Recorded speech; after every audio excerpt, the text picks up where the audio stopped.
Number 5, let me think if I can remember number 5. Yes, it's you have to create new connections.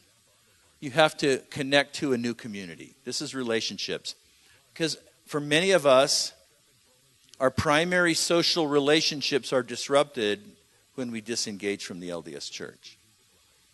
Now, my parents were very kind. I didn't find my stuff on the porch the next morning. I think they were a little clueless. Maybe that's why they were kind. They figured it was kind of going to be just kind of a roundabout way.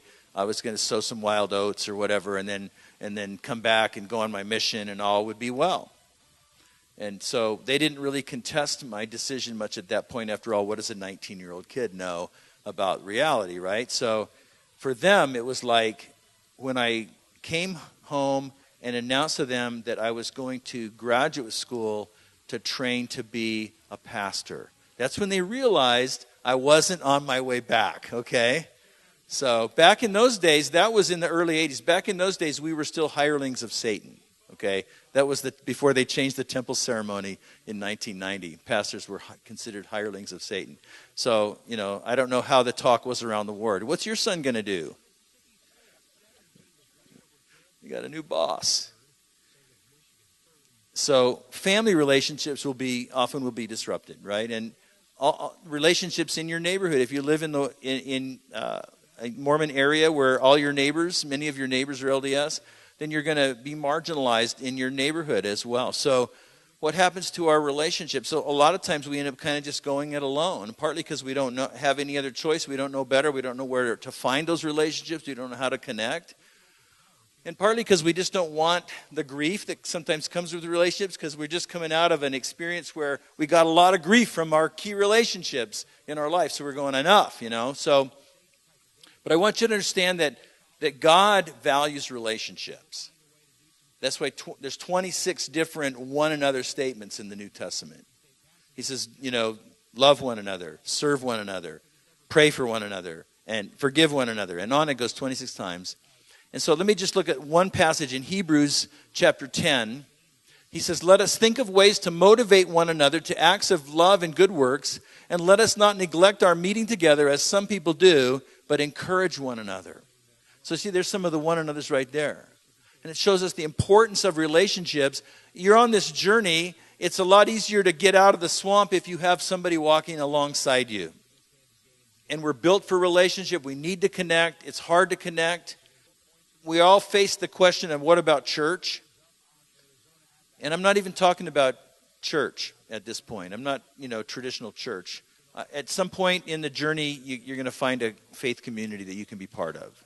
I know how hard that can be because people don't get you, and you don't know if you can trust them, and sometimes churches are unhealthy, and it's kind of hard to settle in a place where you can feel at home and feel comfortable.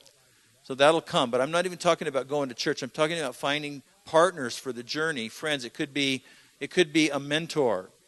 It could be, and maybe you're the mentor that somebody else in the room needs right now. It could be a small group. It could be a group like the Turning Point group that South Mountain Church here does. We do a transitions group at Alpine Church, and we have some of our leaders of that are here today. It could be just a friend along the journey who you can talk to, you can relate to, who you can encourage one another in that process. Now, here's one thing. You have the opportunity to choose who those friends will be. You need to choose wisely if you're going to make it through the swamp, because you can choose friends that will love to just kind of keep you there. So I'll use Facebook as an example. There's a number of groups on Facebook for former Mormons.